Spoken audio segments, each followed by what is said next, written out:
Everyone, Sensei Cole Stanley, student first martial arts and fitness in Monroe, North Carolina, head instructor and owner of the business, judo black belt, second degree, jiu-jitsu blue belt. Woo! Watch out, everybody. No, I get tapped out all the time, but it's okay. It's fun though.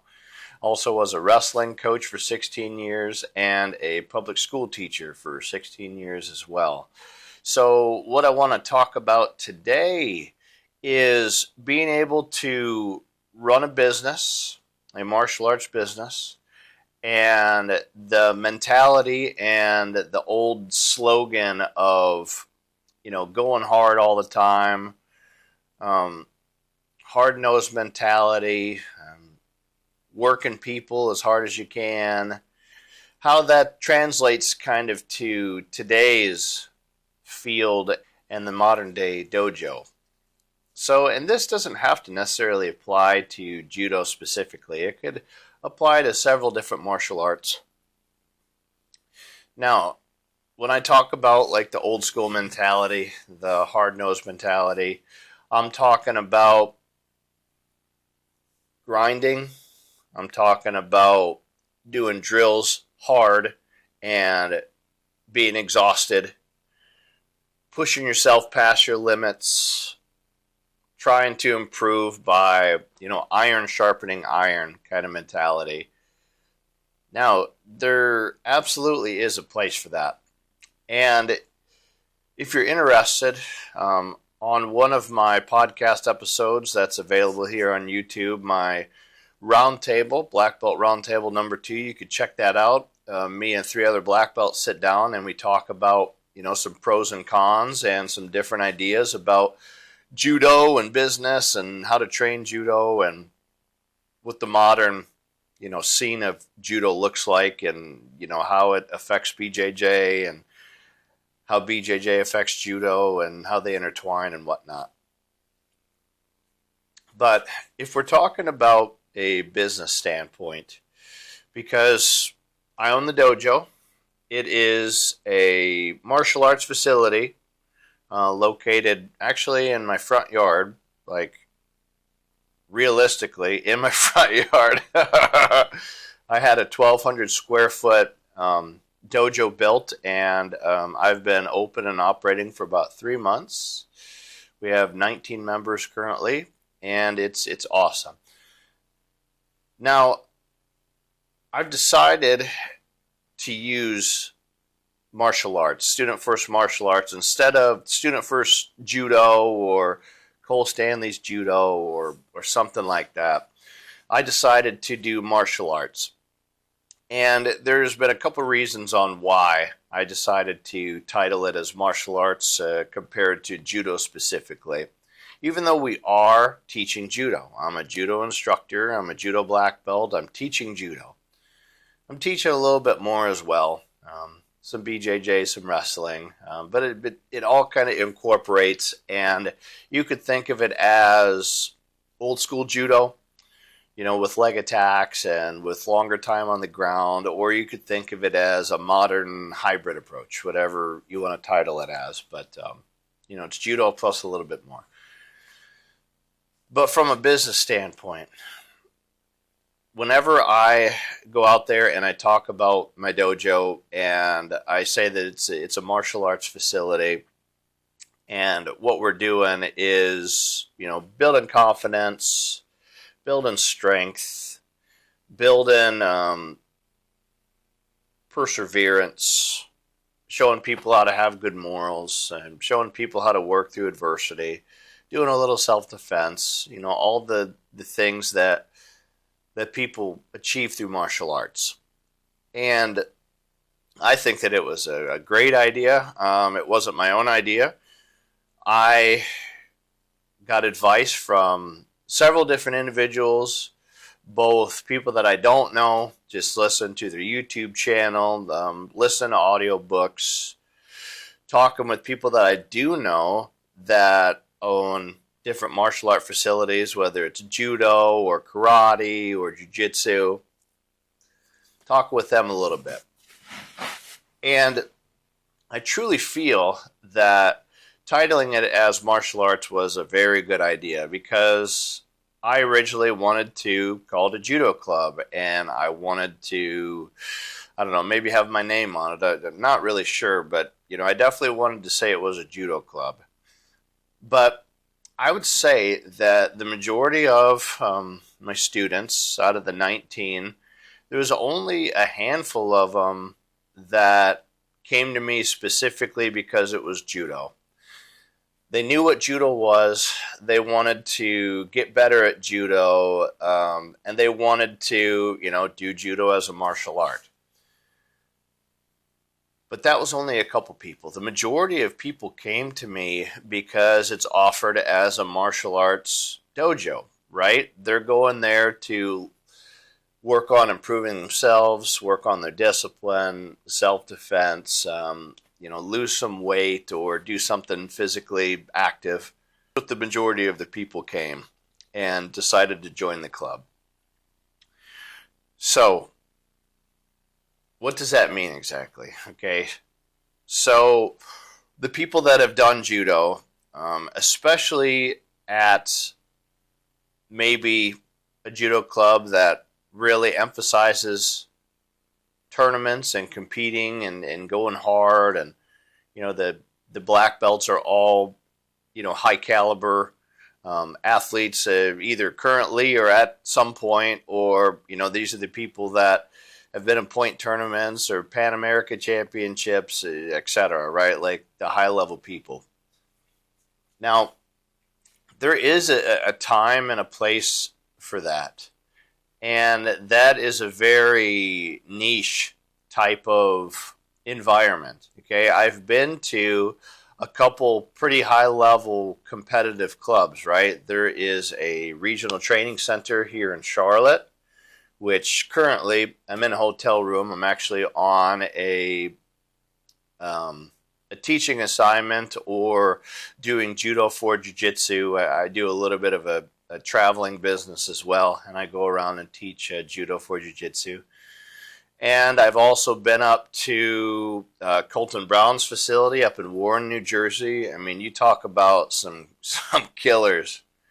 Dude, he has some killers. I mean, you're talking 20-year-old black belts that are trying to win national titles, like that caliber of people. So, way higher than I ever was, and definitely higher than I am now. I'm a 43-year-old recreational judo teacher, so it's like, yeah, I got humbled pretty quick up there. But it was awesome. It was awesome, and everybody was nice. It's just the level is high. Also been up to Shintaro's, but I would, he has a couple people that are competitive players, and he's been higher level, and he has an individual from Japan, Genji, that's up there that I actually did a private lesson with. That was awesome. But those are very niche type of places. Okay, that is standout places. So right now, judo is on the decline, and it has been for a while, just in the United States. Worldwide, it's huge. Millions and millions of people do judo worldwide, while only, I've heard estimates of 10 to 20,000 people do judo in the United States. I personally think that's a little low, but even if it's 30 or 40,000, that is a very, very small percentage comparative to the rest of the world, and compared to a whole bunch of other sports and other martial arts in the United States. It's small, no matter which scope you look at it through. So, what does that mean? Why am I talking about the hard-nosed, old school, beach up type of judo? Well, that is good for high-level competitors and for people that want to get better at judo and learn how to do it more in a randori setting, and people that want to, have outstanding cardio and things like that. There's always a place for that. But what about the average person that comes into a judo club? A lot of times, like I said before, they really don't know what judo is. and they don't really know what to expect. And when you take a new person and they get thrown a couple times and they aren't used to being thrown and they aren't used to break falling and they aren't used to the physicality of judo, it turns a lot of people away initially. That's why, it seems like, the tougher people, stick with a sport like judo or wrestling or sambo, because, it definitely can be tough, physically demanding, mentally demanding, iron sharpens iron type of mentality. But, when you view some of these bigger martial arts, even jiu-jitsu, right, as of the last 10 years, a lot of times you have the bulk of the school consisting of 30-year-olds and above, right? Former athletes, sometimes people that are just getting into martial arts for the first time, non-competitors, things like that. And it's structured to where it can be a little lighter on the body, a little lighter on the cardio. You're still obviously, learning realistic, fundamental jiu-jitsu, that the point of it is to, as a smaller person, be able to beat a bigger person, right? Like, you still get that, but it doesn't have to be as grindy and, like this all the time, right? And they've done a great job at marketing it and getting people into it. So I think that, if we want judo to grow, and if you're thinking about either opening a martial arts dojo, teaching judo, or offering judo as a class, if you already have a pre-existing school, or if you're thinking about renting out a space, at a karate studio and teaching judo and doing like a sublet kind of thing, then you have to kind of make a consideration. Do you want to bring people through the system and go really hard all the time and throw real hard and grip fight and try to get the throws no matter what it takes, and do 10 6-minute rounds in a row, and is that the route you want to take? Or do you want to take an average person, bring them into the club, show them the beauty of judo and how anybody is able to do it, any level, and give them a good positive experience? That's kind of up to you. Me personally, I took more of a recreational approach, which is interesting because it's the exact opposite of the way that I got brought up through the system. All my judo clubs were, hardcore and pushed me real hard, and we did hard rounds and hard drilling and, a lot of conditioning and, teaching us how to throw with a lot of snap and power. But I am literally doing the exact opposite. And, I can happily say that things are going very well with the approach that I'm using. Are we doing judo? Yes. Are we doing it in a little bit more of a recreational setting? Definitely.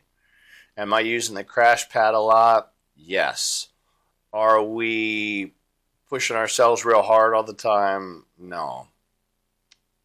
Actually, at my club, we have really barely done any live yet. I've sprinkled it in a little bit, more with mat-related stuff, like holding a person in a pen for 20 seconds and see if you can hold them, see if they can get out.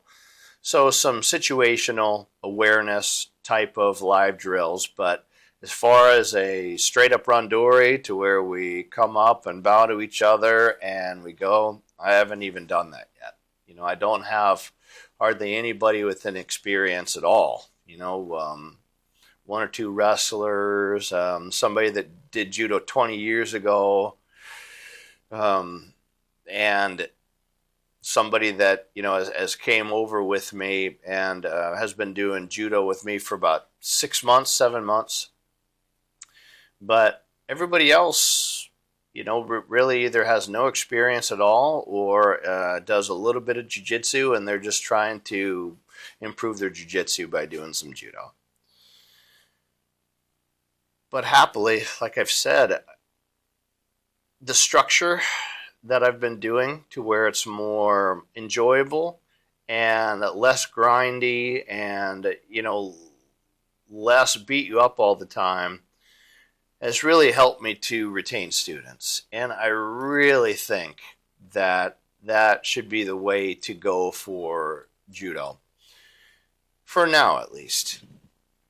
And the thing is, and I've talked about this before, so if we open up more judo clubs and we have more judo instructors and it's taught more at a recreational level, just by natural progression, the number of judo players in the United States will increase. When you have more people involved in a sport, whether it's judo or just whatever, you're going to have more people that are going to start competing. You're going to have more high-level competitors just by numbers alone. But if we teach judo and we're still stuck in that mentality of our iron sharpens iron and we're going to go as hard as we can and we're going to throw as hard as we can and you just need to, get up, wipe the blood off your face and keep going kind of mentality, you're just going to lose people.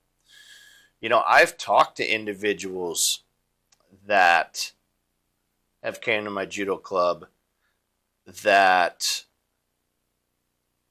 has done judo before. Or sometimes I talk with people that, I meet in jiu-jitsu that have been to a judo class or something like that.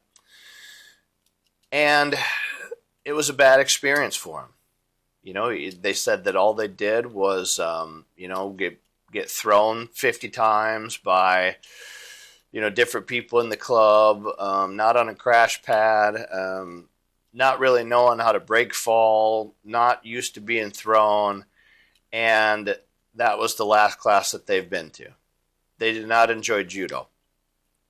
When I talked with Ken on the first black belt round table that I did, he talked about how in his karate club he had a thing that people kicked. I think he said it was a sandbag that you would kick to what's it called, like callus the shins, to get your shins hard and something like that. And they called it Sandpaper Sally. And he said sometimes people would come in and they would see people just continuously kicking the sandbag and, grabbing their shin and maybe seeing some blood on the shin. It turned people away. People were not interested in that.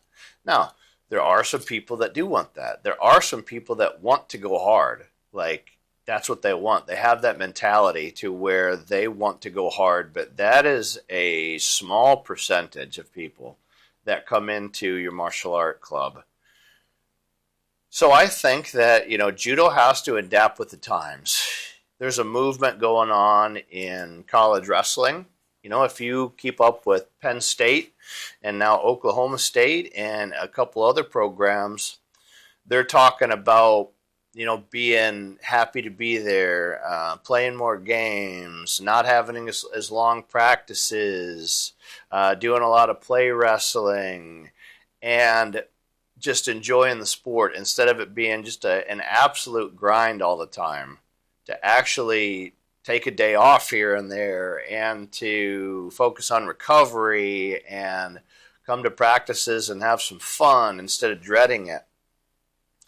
And that's really helped with the success of Penn State. I mean, they've won, I think, 12 out of the 14 years, national titles, something like that. And, they talk about gratitude and enjoying themselves and being happy to be there and laughing and making jokes in practice and, do, 50% play wrestling and just learning positions and just focusing on getting better instead of just beating the absolute living dog crap out of each other every minute that they're there for 2, 3, 4 hours, right? They'll practice for like I think hour and a half. Sometimes they have shorter practices. So once we start doing this more recreational approach and give an opportunity for the everyday person to come and learn judo and understand that it's not about getting slammed all the time, that it is applicable, it can be fun, it's very safe, and you could do it, right? The whole mantra of a smaller person being able to beat a bigger person, that came directly from judo. Jigoro Kano was a very small man, and he was able to throw much bigger opponents because of what he discovered and learned and really modified the throws and the takedowns and the sweeps for judo. So it really can be like that. And I really think that the way that we're going to grow judo in the United States is to start doing it like that. I really think that if more judo is offered, and you have guys out there in jiu-jitsu that want to train judo, but they're afraid of getting hurt, and it shouldn't be that case, right? It's a misunderstanding, or it's a club that, again, just in my opinion, is not ran very well, right? If you're trying to get nothing but champions, that's different. I want to run a recreational program, get as many people I can in judo, and 99.9% of the people that do any sport are not going to have national level success or state level success or international success. They're going to be just the average, 500 type of person, right?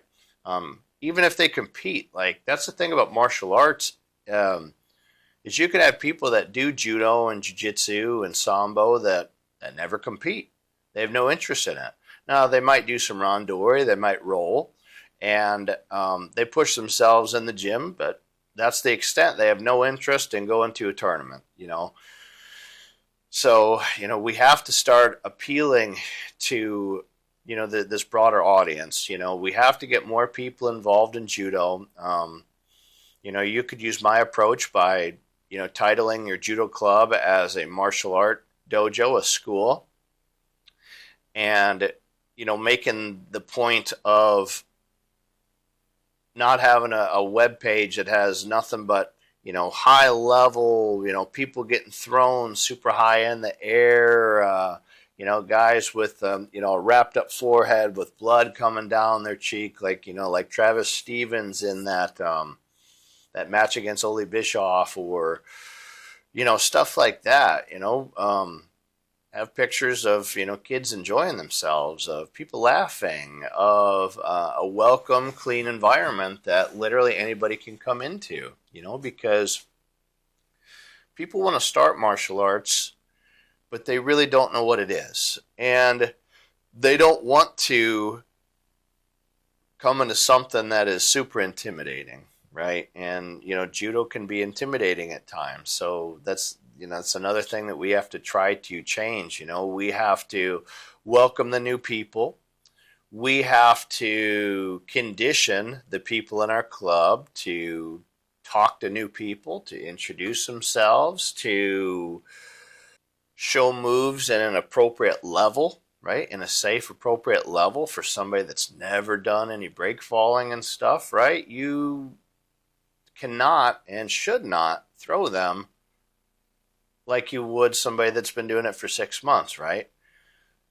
You might not even have anybody get thrown for the first, month or two, or at least for the first practice. Maybe, they do the throwing, but they don't receive any throws. They do the break falls, they do a little bit of the conditioning, they do a little bit of the drills. But when it comes to the throws, maybe they only do the offensive part, the tori, and they do not take any falls. They don't do the uki's roll, right? And that's when you put an experienced, good uke with a brand new people. That's another thing too. You can't teach a move and then have a brand new person go with an uke that's a little rigid. That's that is the type of mentality to where it's like, they're going to have to earn that throw on me, even though I'm the uke. They still have to like throw me well to throw me. You got to put them with the people that are good ukes, that are relaxed, that are going to, help that person get that throw and experience a little bit of positive feedback, a little bit of accomplishment, right? If they're able to get out there and, practice the hip throw for the first time, and they're able to actually throw somebody and not get super discouraged about it or try to go against somebody that's resisting too hard, they're going to leave with a positive experience. With kids, we need to offer up more games. I mean, at my club, we play a game right after warm-ups, and then we play a game at the end, so that they come in and we've played a couple games and they're, either judo related or athleticism related or just whatever. Sometimes it's just to have fun,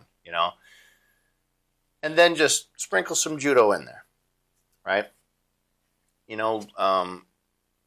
Kids are going to get a lot of benefit from doing things like tumbling and gymnastics type movement, or balancing type movements, or drills that, to where you grab another person and move them around. It's part of the game. Spatial awareness. All that stuff's going to be great for them, because that's going to translate outside of judo as well, right? I mean, you're only going to, out of 1,000 people, you're only going to get one person that stays till they're a black belt, You might have a person for 6 months. You might have a person for 2 years. You might have a person for 5 years. You might have a person for a week. But only about 1 out of 1,000 are going to actually get their black belt, right? And 1 out of, I don't know, this is a rough guess, 1 out of 25 is going to be super into competing and super into wanting to go to tournaments and super into wanting to push themselves and things like that. And again, that's just a rough number. I don't know what the numbers are, to be honest, but 9 times out of 10, you're just going to have a person in there that's just, trying to better themselves. And I think that we have to take that approach with judo, and I really think that it's going to help grow judo. And it's going to help you get more people at your school if you already have a dojo. And I think judo can come back and be on the rise again, but we got to put in the work, and we have to change some stuff, and we have to adapt with the times, and view what the clientele is these days, and the kids that we're getting, and we have to try to adapt it to where they're enjoying it, but they're also learning judo. So, but yeah. If you have a perspective on this, agree or disagree, please feel free to comment below. Tell me either I'm completely wrong, or tell me that I am right and this is why, or anywhere in between. But let's grow together. If you got a question about judo, again, comment below, reach out to me. I make videos for people, answering questions, releasing technique videos for people that are interested in requesting certain techniques, or how to apply it to jiu-jitsu, right? I do judo for jiu-jitsu a lot of the times. So yeah, but anyway, thank you so much for listening. Please continue to, listen to the things that I'm putting out. If you want to help me grow, obviously like, subscribe, all that good stuff. And in the meantime, if you want to learn a little bit more about what I do, check out one of these 2 videos that I have here posted. And thanks, everybody. Keep training, and I'll see you on the mats. Bye, everybody.